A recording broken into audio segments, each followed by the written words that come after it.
keep pushing on. So we'll move on to SEO action item number 4. So see what Google is showing for your website using site:/yourwebsite.com.au. I think you're going to have to unpack this one a bit, Rich. Yeah.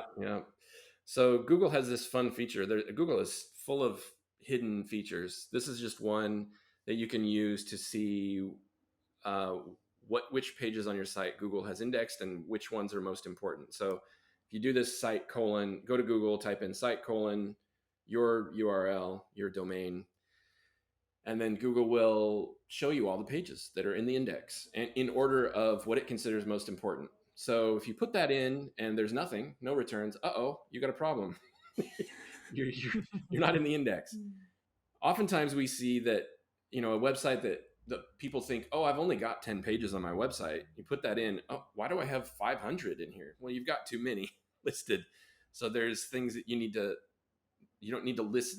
It's complicated, but sometimes WordPress can just create pages and pages of archives, is what they're called, like for depending on categories that you've set up. So there's a bunch of pages that don't need to be listed at all that you can hide from Google and just keep your core content there.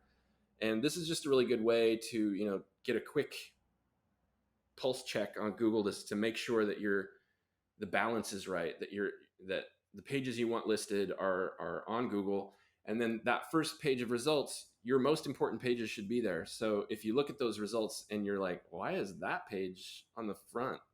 Then that's a clue that you maybe need to re-optimize some of the pages that aren't appearing there. Yeah, that's a really good point you've made that you said at the beginning. So Google will show you what it thinks or what it deems is your most important pages. So as you've just said, if you've got some weird page turning up there that you're like, hang on a minute, that should be archived, or that's just not, like blog page 4 or something, and you're like, what? Okay, that's good. Okay, I'm sure, James, you've got a good example for this one.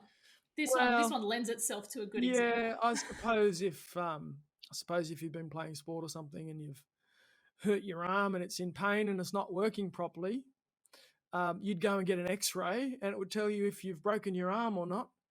And it's the same if your website's like, it's not working properly. No one's coming here.